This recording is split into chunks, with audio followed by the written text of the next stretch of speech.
this video on YouTube, or this lecture on YouTube. So it is quite clear that the language barrier has been known since the time of Babel. And in the Tower of Babel, when people were punished by the loss of possibility to communicate. And I would say that this allegory, this story in Babel has many similarities with September 11 and the destruction of the Twin Towers in New York, because it is a counteraction against this curse. Because now, and you will see this very visible in the near future, and this has been investigated by Vincent Raphael, that the September 11 incident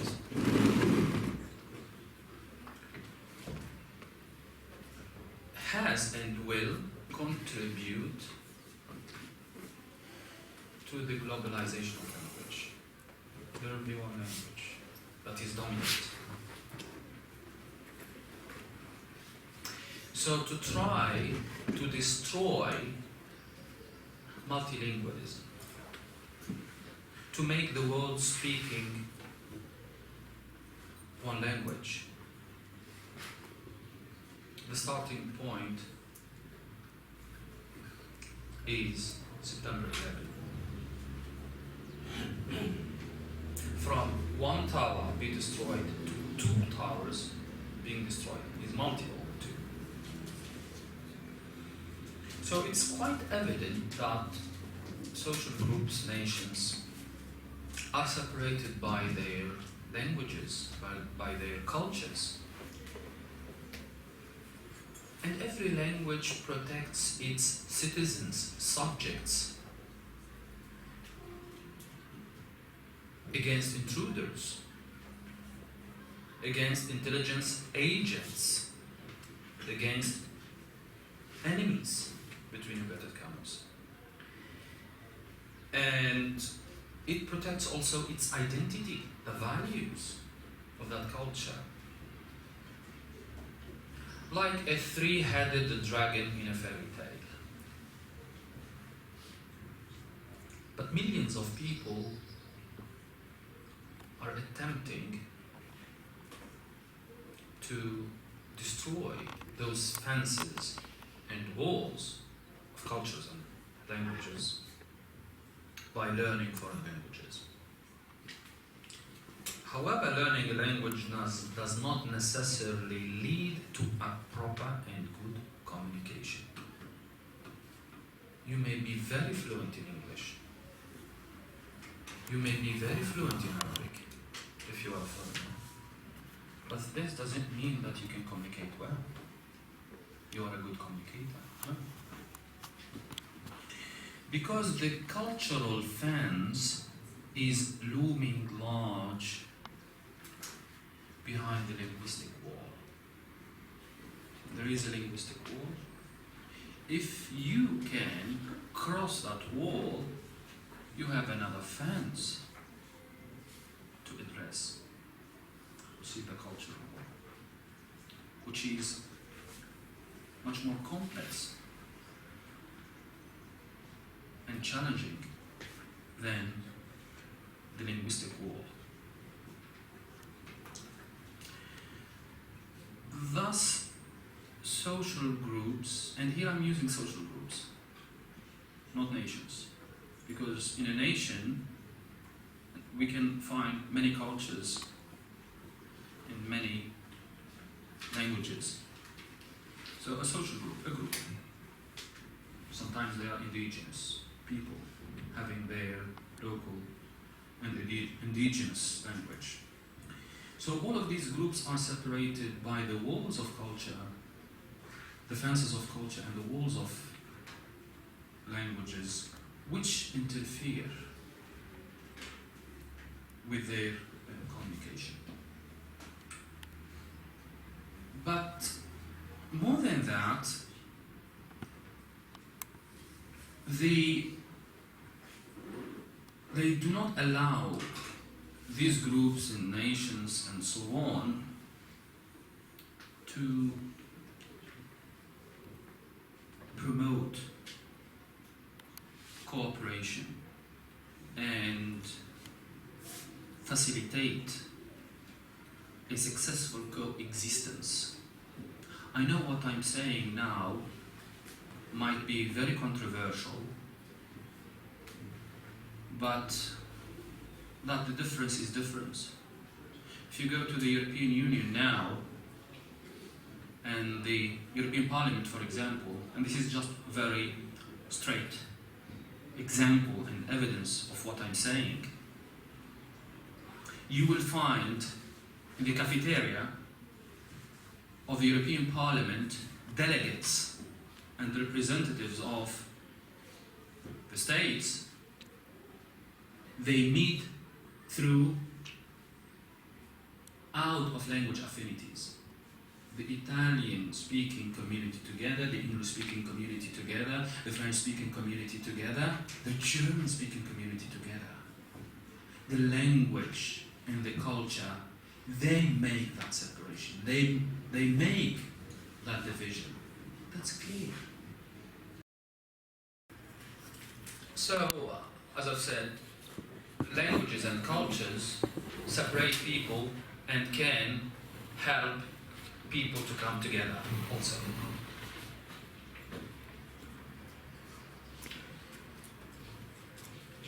The language and communication in one channel, using one channel that cannot be accessed by others, can be taken as a conspiracy.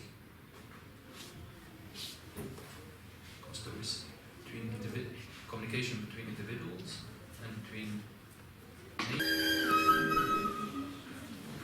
Language is a kind of a conspiracy between two people.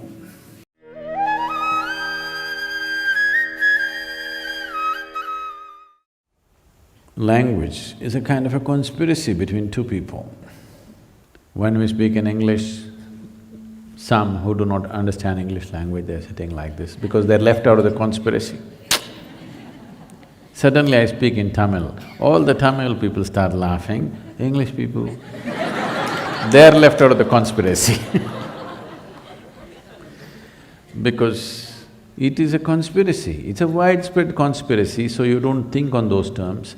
Suppose all of you know one language, just me and one more person know another language, and I start speaking in that language, all of you, what's happening? Conspiracy, isn't it?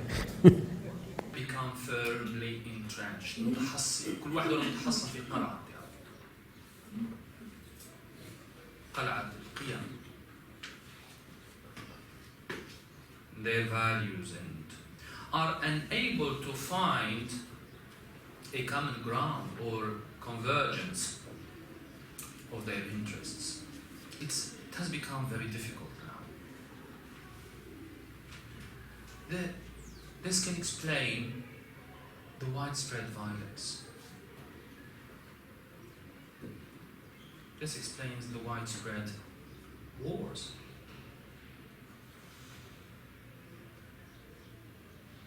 But this raises some doubts whether the Tower of Babel incident in story and allegory was actually a punishment or a blessing. It might be a blessing because it saved us from speaking just one common global language. Saved us from that boredom of being very similar. خلقناكم شعوبا وقبائل وربما نزيد لغات لتعارفوا. If you are very similar to me, I will lose any motivation to try to know you.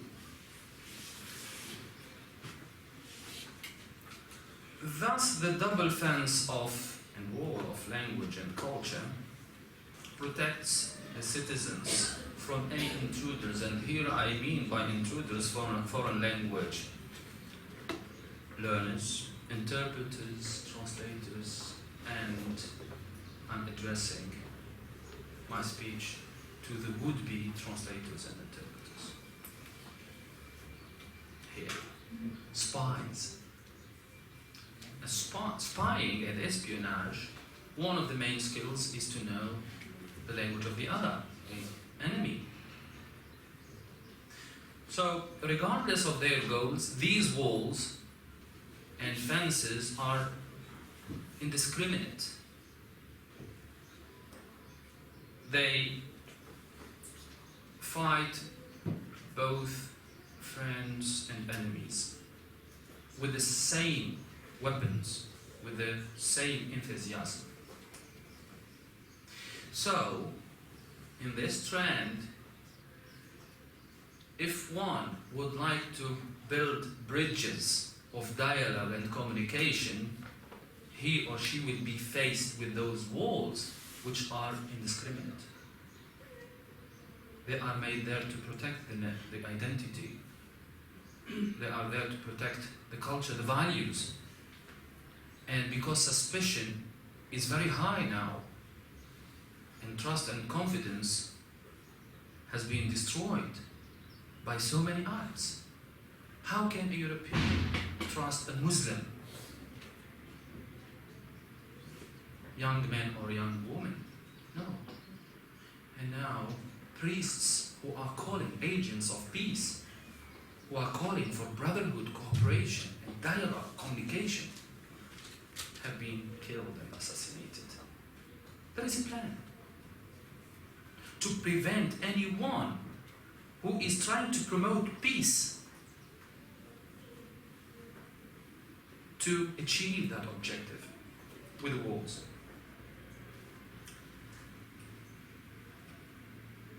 Communication, and this leads me to communication for peace in a way, though it is also for war and conflict. Especially diplomacy has been developed to serve that cooperation between nations and so on. Look at the United Nations. The idea of creating an international organization to promote peace and stability. United Nations has been used now in a direct way to incite war and conflict. So, I have two quotations here. The first one, communication is to diplomacy and diplomatic channels as blood is to the human body. And I know some students of international relations have joined us, so welcome. Whenever communication seizes the body of international politics, the process of diplomacy is dead, and the result is violent conflict. This is a fact. So, cultural mediation. The role of a mediator, and here an interpreter is a mediator also, and now we are going to see more and more interpreters serving as cultural mediators. Now, in Greece, first they have been recruiting and hiring interpreters, but because of issues related to high costs of interpreters, so I would like to encourage you to be interpreters because they are very well paid. Now, to reduce the costs and also to adjust the, or to match between the recruitment means the supply and demand on this market, they have changed the title and the position they are acquiring from interpreter to cultural mediator. There is no more recruitment of interpreters to interpret for refugees because they have seen that the issue is cultural. You have to mediate to smooth the waters. In Greece, basically, and Greece, Italy, and Turkey. And definitely the endpoints in Europe, Germany, Germany, Sweden and Norway basically. So the role of a mediator, according to Marshall Rosenberg, is that each conflicting party needs to connect at the need level. At the need level, mediation and negotiation.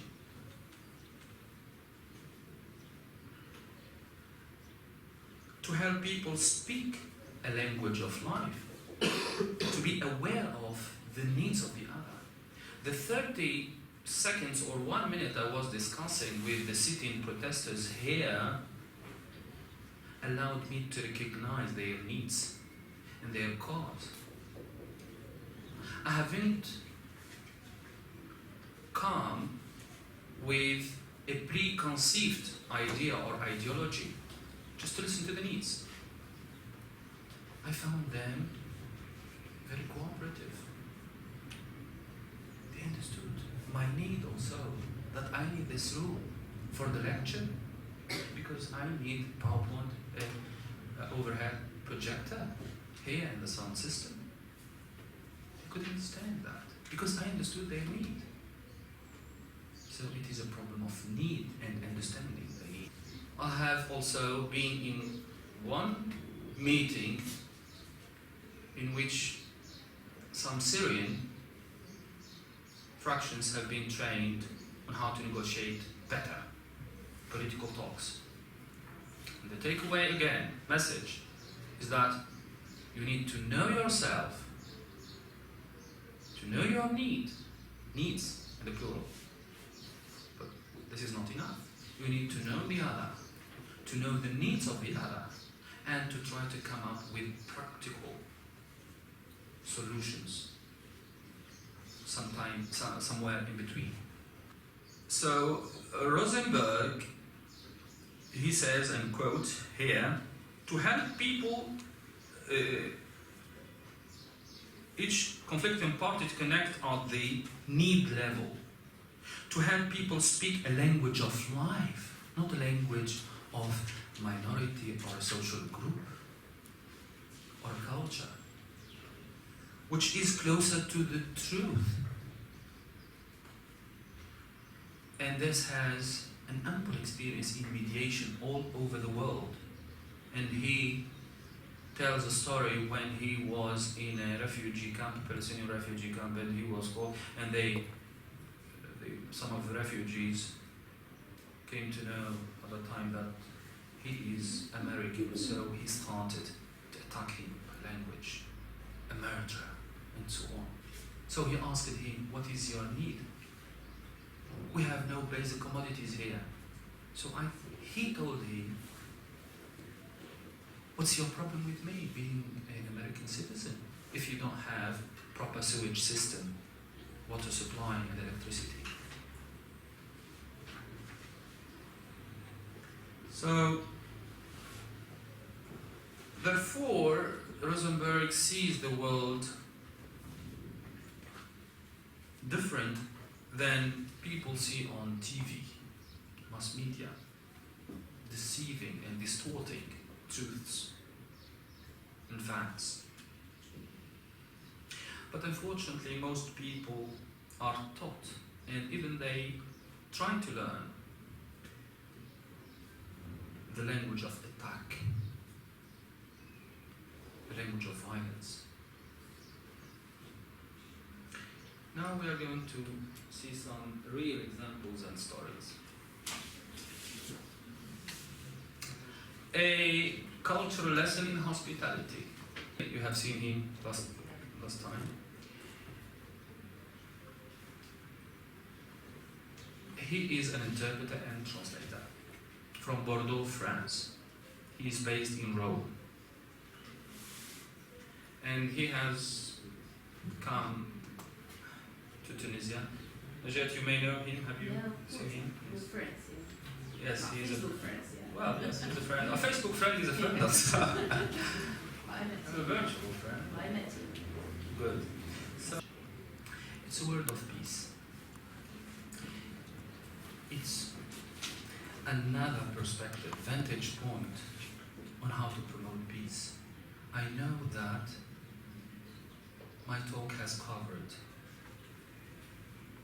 basically a discourse of war and communication to incite war and conflict, but there is always room for peace. Here there is a testimony. I wanted it to be my final message.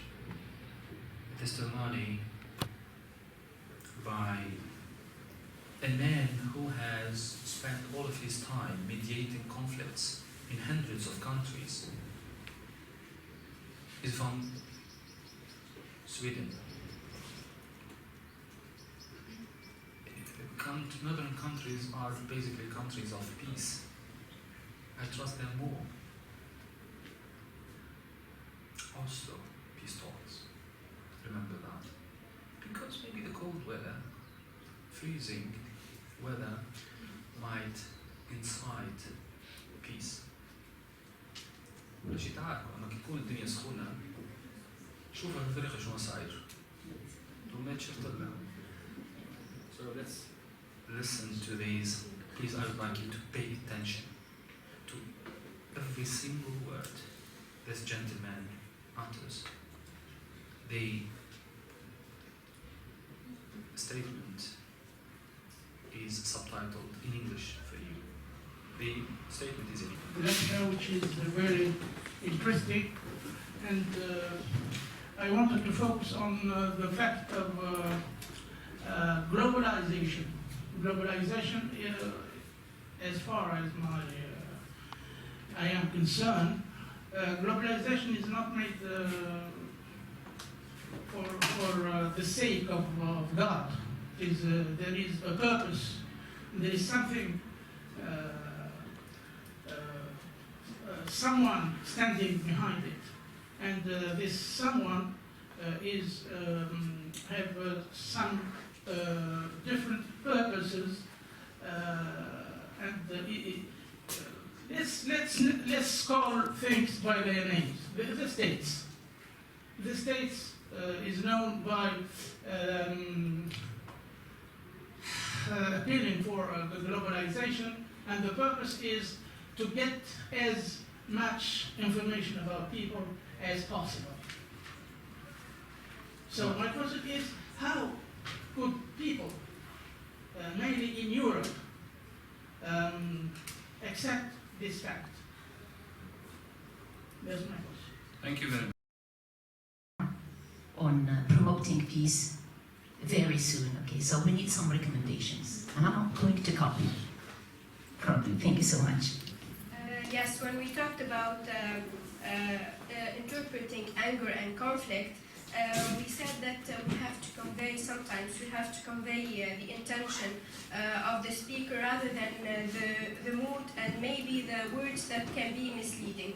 Yes, this contributes in making peace, but my question is this right? I mean, to omit things that were said by the speaker that maybe are important in conveying the message as interpreters. Thank you. The topic in the Tunisian context.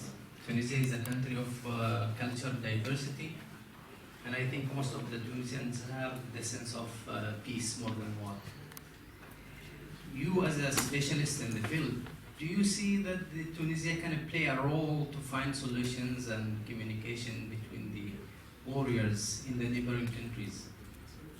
Thank you very much. As far as my colleagues and I are concerned, I want to ask a question about the role of the future translators and interpreters. Can we just involve the notion of the translator to work as a mediator of peace, or just someone to be faithful to the translation and the interpretation of the meaning of the text? That's all. Thank you. Thank you for your questions. With your permission, I would like to answer them in Arabic. Anyone having any problem understanding Arabic? Because in the answers to these questions in Arabic, I wish to provide some summary of the meanings and the concepts I have covered in the talk. so that everything will be clear? Or you would like me to answer in English? Okay. العولمة سؤال عن السلام، صنع السلام.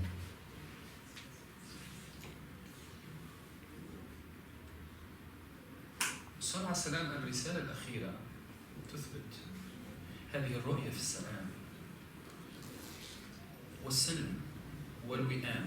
So peace باللغة الإنجليزية لا تترجم سلام فقط، وإنما هي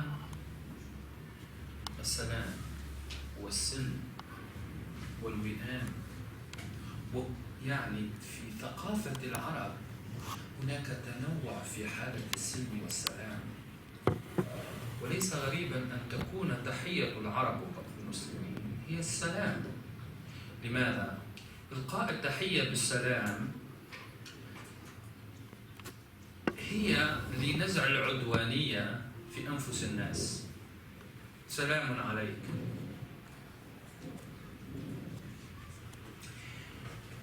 الإنسان خير بطبعه، ولكن الطمع والجشع هو الذي يجعل منه عنيفا مقاتلا شرسا. كلما كانت الموارد نادرة كلما اشتد النزاع، كلما ضربت الأزمة مالية اقتصادية إلا واشتد طمع الناس وخوفهم من المستقبل، وهذا هو الذي يولد مناخا مواتيا للحرب والنزاع. وأرباب الحرب يعرفون هذه الحقيقة جيدا، وهذه إجابة على سؤالك سيدي أيضا فيها، بأن من يبغي الحرب ويعكر الماء ليصطاد لا بد له أن يدخل العالم في أزمة اقتصادية، في انهيار للعملات. ينبغي للعملات أن تنهار، وسترون أن العملات اليورو بعد خروج بريطانيا والدولار بعد صعود الأرعن ترامب سينهار، وسيدخل العالم في صراع محموم على الموارد، على المال الذي هو قوام الأعمال، ولا أعمال دون مال. وغياب العمل كما قال عمر بن الخطاب أعتقد، لو كان الفقر شخصا لقتلته أو أعرف عبد إيه؟ لقتلته. والفقر هنا بمعنى غياب الموارد. فبهذا المعنى العالم يدخل الآن في أزمات، وحالة الحرب هي الأقرب، ولكن السلام يمكن أن نحوله إلى سلم وإلى وئام. إذا ما لم نستطع أن نحقق السلام على مستواه الدولي، وهو صعب الآن، أقول لكم نحققه على مستوى أضيق ونضيق هكذا قدر الإمكان إلى أن يصل إلى بيوتنا وإلى أنفسنا، نحقق وئاما peace of mind يكفينا. أعيش ملكا في مملكتي أسويها وأخط نسيجها بالوئام. I have peace of mind. I don't care about what is happening in the world. لا يهمني، لا أشاهد تلفزيون الأخبار المفزعة نذيرة الشؤم.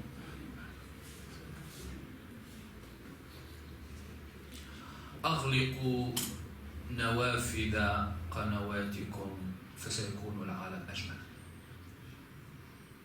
أغلقوا نوافذ قنواتكم التلفزية، قناة لأنها communications channel، سيكون العالم أجمل.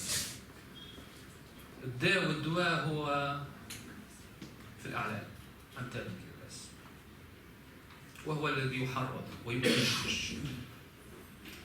السؤال الثاني حول العولمة. العولمة سيدي كريم هي أنت وأنا وهؤلاء جميعا، والداخلون في هذه القاعة والخارجون منها، وكل الناس هم الذين يصنعون العولمة، ولكن أغلب الناس هم آلة في هذه العولمة، لأن النظام والمنظومة أقوى، هي التي تحرك الناس، تحركك وتحركني مثل خيوط الدمى ومثل قطع الشطرنج، لأن المنظومة والنظام العالمي الجديد أقوى من الحكومات ومن الملوك، أقوى من الملوك، يطيح بالملوك. أرأيتم ملك سقط هنا في تونس وملك سقط وهو ما بن علي كان ملك، مش عليكم رئيس الجمهورية، في ليبيا وفي غيرها. الأنظمة هذه تطيح بالأنظمة. ويوم أمس ناقشنا النظام سيستم كيف يترجم، ريجيم سيستم ديفايس everything. القوة غالية، لأن من بنى تاريخه على نظام محكم وفيه تخفي يستطيع أن يحرك الدمى من وراء الستار، ولا أحد يستطيع أن يستهدفه. قل لي أجندة؟ يس، كل واحد عنده أجندة، أنا عندي أجندة، كل واحد عنده أجندة، ولكن ما هي الأجندة المهيمنة؟ هي أجندة النظام الأقوى، التكنولوجيا. التكنولوجيا هي التي هي حصان التي اعتلت على صهوته العولمة، وهو حصان جامح واسع في أرضه لا حدود له، بالعكس هو يكسر الحدود، لا يعترف بالحدود، يكسر الحدود لكن لغاية أخرى. يعني إن الثقافة واللغة وهذه الجدران والسياج الذي يحيط ليس سياج حديقة جميل أو إطار صورة جميلة نرغب فيها، ولكنه سياج بشع من يقع فيه مثل خيوط العنكبوت إلا الأفراد الضعفاء مثله ومثله. أما الأنظمة القوية فهي تتجاوزه وتقصفه بالطيران. أوروبا أهلة إلى مغلوب عليها أمرها، سحب البساط من تحتها. أقوى دول في أوروبا هي فرنسا وبريطانيا وألمانيا بكل المقاييس. فرنسا سحب البساط من تحتها في ليبيا وفي شمال أفريقيا، وين شكون ترى؟ بريطانيا خرجت. سؤال الغاية والنية والترجمة لتفادي النزاع. أنا أنصحكم بقراءة كتاب كتبته منى بيكر Translation and Conflict، الترجمة والنزاع، يجيب على هذا السؤال. إذا كنت أعرف أن المعنى الذي سأترجمه سيدخل طرفي النزاع في نزاع أشرس أخففه ألطفه. فالتلطيف هو تقنية من تقنيات الترجمة. مسموح لي من أخلاقيات الترجمة أن ألطف.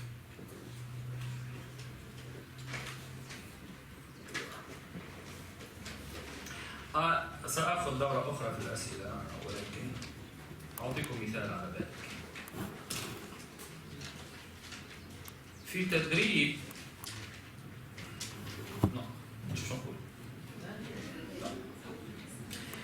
sometimes yes, you omit certain things to avoid the worst. تونس، والدور الذي يمكن أن تطلع به تونس في الوساطة والتدخل بالحسنى بين الجيران والأطراف المتنازعة في بلدان الجوار وغيرها. صناعة السلام أصبحت أحسن ما يكون. صناعة هيك ومكلفة للغاية. نجمش تصنع حاجة كلمة تشاور العرف كبير. نجمش أنت عندك مصنع ها؟ ما تفهمني بالتونسي. قل له راهو باش نعملوا حاجة نجمش من واحد راسك هكا معناتها في السكسيون تاعك تبدا تصنع. نو تساوي معك بكبير. فبالتالي صناعة السلام صناعة الحرب أسهل ما يكون، لأن النظام وشروط والظروف المحيطة بالعالم الآن توفر مناخا مواتيا للنزاع والحرب حتى بين القبائل وبين العشائر، بين اسمه ما احنا عندنا شو يسموها العروش، القبائل العروش، بين العروش تسهل. صناعة السلام صعبة، الوساطة صعبة، ولكن يمكن لتونس نعم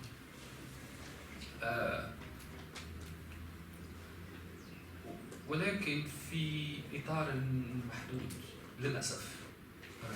إطار محدود لا يمكن لها أن تذهب بعيدا، لأن الفخاخ كثيرة. أعطيك example, very concrete example. تونس حبت تتوسط في النزاع السوري في بداياته وعملوا مؤتمر أصدقاء سوريا هنا في تونس. تبين فيما بعد أن تلك خدعة كبيرة، وأن أصدقاء سوريا لم يكن المراد منه أن تكون وساطة بين طرفي النزاع، وإنما هو منحاز إلى طرف على حساب طرف آخر. لا يمكن أن تكون وسيطا إذا انحست، فقد كل شرعية ومصداقية. وأحيانا تكون عندك نوايا حسنة ومساعيك مساع حميدة، ولكن نعيش في عالم الدجل والخداع. You can be taken for a ride. To be used to serve a specific agenda. تلقى روحك معناتها بيدق في رقعة الشطرنج. إذا قصدت العارف الكبير.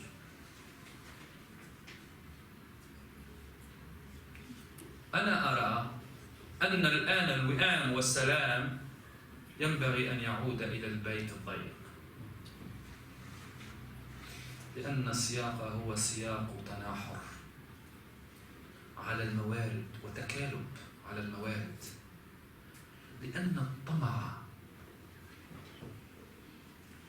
وأنهي بذلك، الطمع هو سمة البشرية. ساعات يسميوه طموح، ساعات يسميوه مصلحة، سبيل المشيت. قابيل قتل هابيل على الطمع، وبقي على ظهره 4 سنوات حسب الإنجيل والقرآن. وأين؟ في الجولان. مقام هابيل في الجولان على رأيتها منذ عام 2007 على مشارف في هضبة الجولان، مشارف إسرائيل.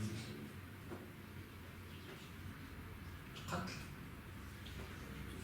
والقتل الآن ترون الدماء تراق في ضفتي مقام هابيل. Last question, please. I want to say something about euphemism and euphorism, about some words or some statement that you have to transfer from bad to good. I think it is a kind of betrayal. You betray the task you are fulfilling. I refer to the example of the police officer you have interviewed, which who doesn't want you to translate every word he says. I think it is a betrayal for the translator or the interpreter. So the translator has to translate more or less what is said. Thank you very much. I got a question.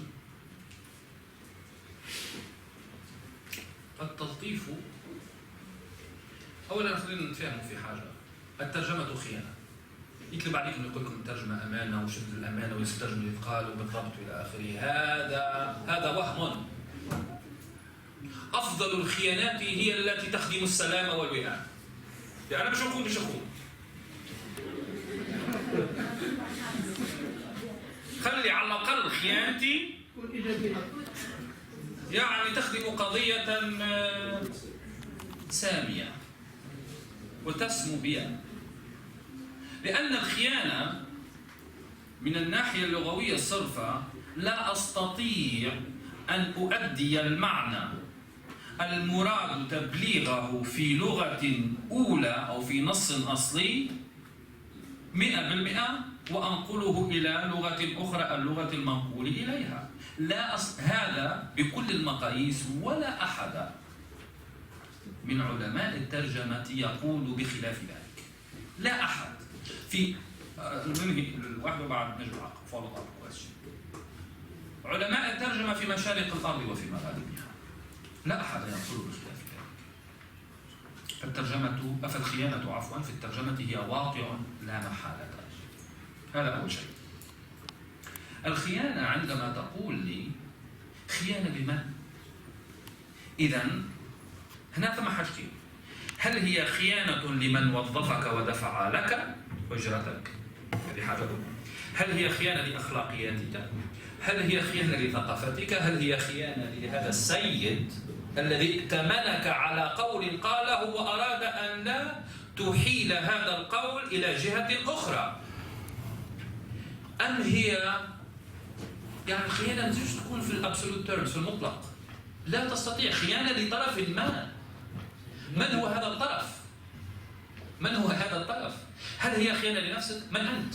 نرجع من أخرى، من أنت؟ الايدنتيتي بتاعك. أخلاق ساعات يسموها في الكود أوف كوندكت. ثم بالنسبة للمترجمين والتراجمة هناك مدونة سلوك كود أوف كوندكت يحتكم إليها بعض المترجمين، وهي اللي صار زاد عنده فيها أجندة. ولكن خيانة لشكون؟ عندك طرفي حوار اكسشينج.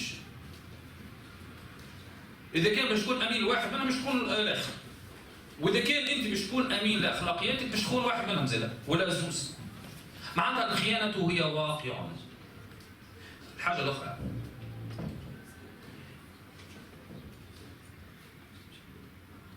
وقت يقول لك ما ترجمش، اللويالتي هنا تدخل. المعنى الآخر هو الولاء. أنت ولاء. الولاء لمن؟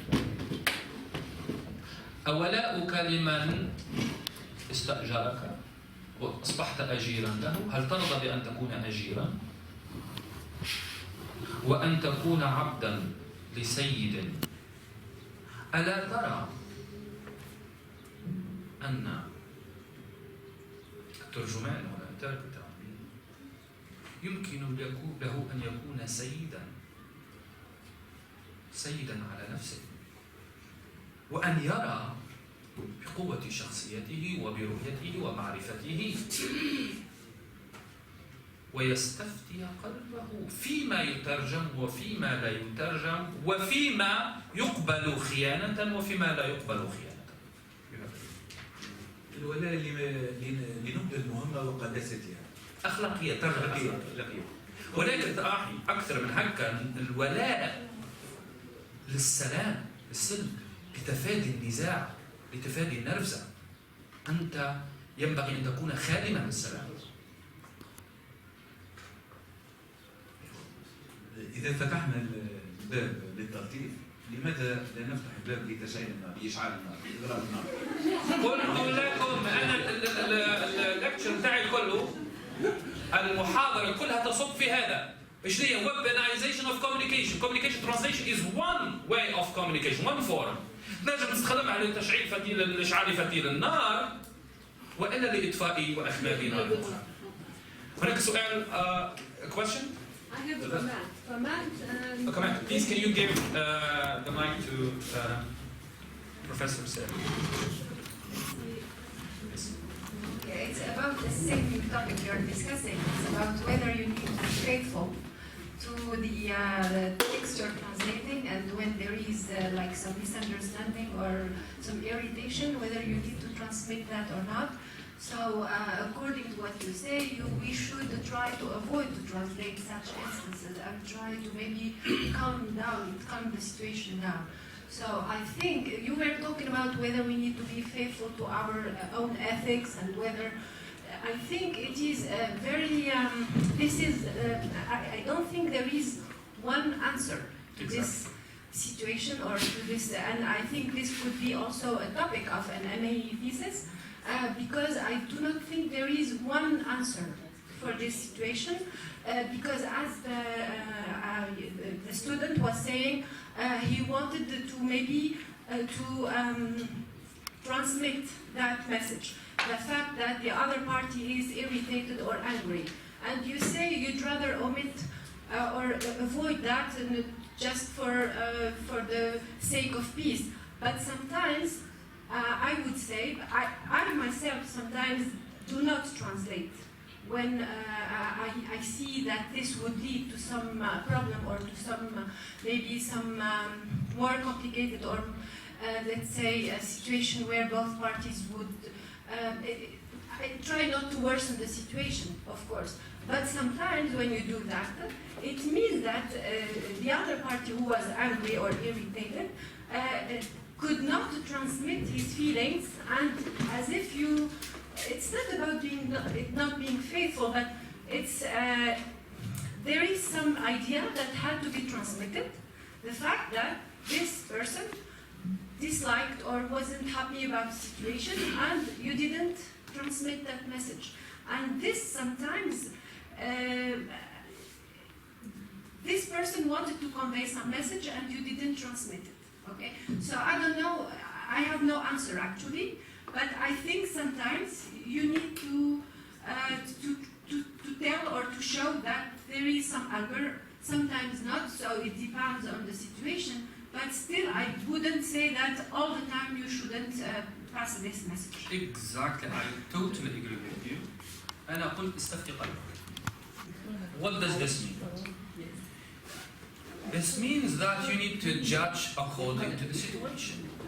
Whether there is need according to your principles, values, ethics, and so on and so forth. There is need for translation or not.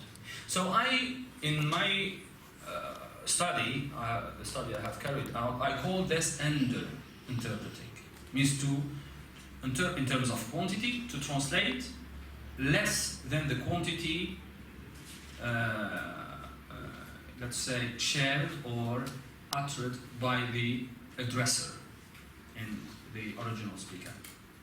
I will give you another situation, and here you need to, the euphemism will not work in this case.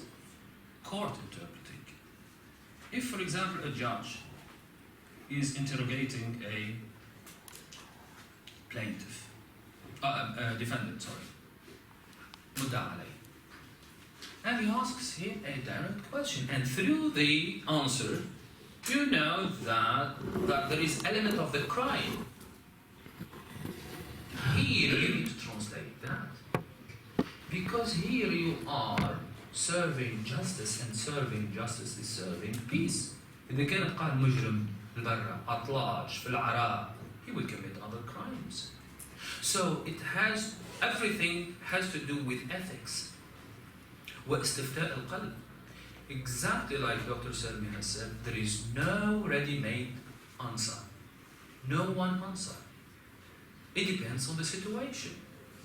That's why I've already told you that the interpreter has to have a strong character, to be powerful so as to interpret and judge the situation more properly, and to say when there is need for interpreting or under-interpreting. It depends.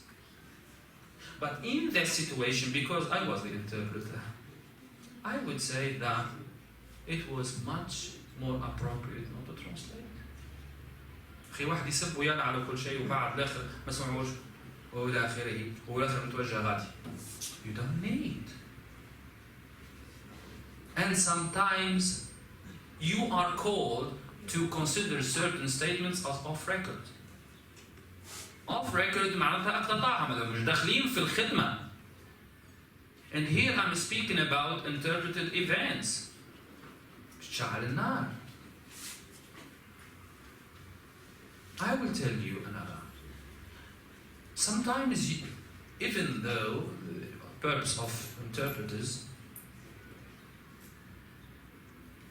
is to make the two parties in an exchange or communication avoid conflict and achieve peace and understanding, let's say. But sometimes this doesn't work because of problems related to cultures. And here I want to say في برنامج أيضا تدريبي كان هناك أجانب إنجليز، والمدرب الإنجليزي في الرتبة الأمنية أو العسكرية يصبح هو قائد الميدان الأعلى. يجي بعد تحته القيادة المحلية من المدربين التوانسة اللي هم يتدربوا. تدريب المدربين هو training the trainers program.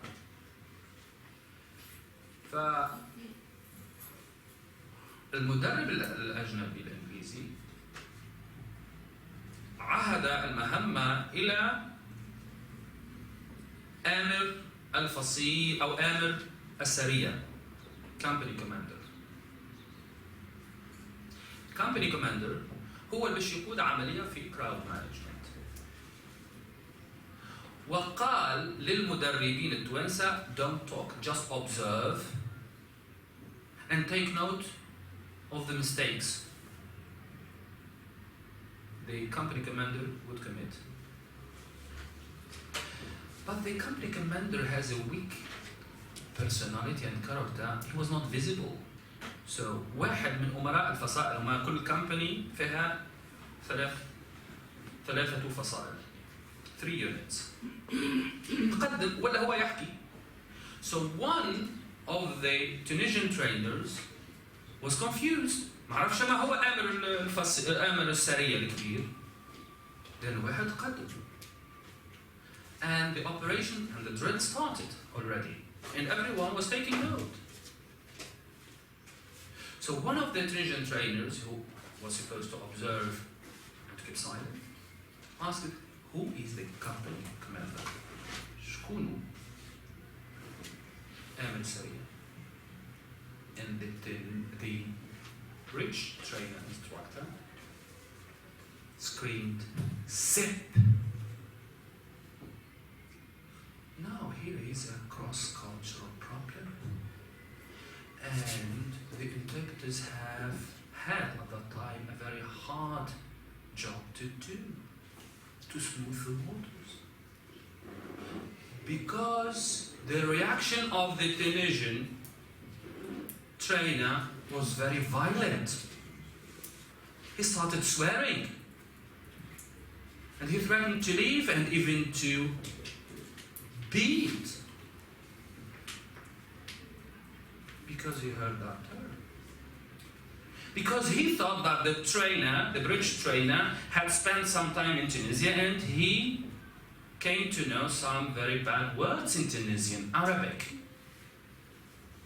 and in Arabic in general. It required a great deal of effort, of communication and mediation to smooth the waters between both of them and to explain that zip, this is, it is also very rude. ما بتكلمش بمعنى أكثر بعد هي السلسلة. And it is an idiomatic expression in English. So you need to translate more here. You need to translate more to smooth the waters, to serve peace. We can. I can't say it. Because what I've said is based on real life situations. مانيش ننظر أنا. في التنظيم يجي أي واحد يقول نظر ويكتب وكتب ويعمل كل شيء. But the stories I have shared with you and the ideas and thoughts I have conveyed to you are based on real life situations and very concrete examples. That's why I have come to revisit, because I have been taught the things that you الترجمة أمانة ولازم تكون وثيقة إلى آخره. No way, no way. There is a new trend now. Let's stop at this level. Thank you very much for coming again, and this is the last of the lectures that will be recorded. So we go to normal classrooms.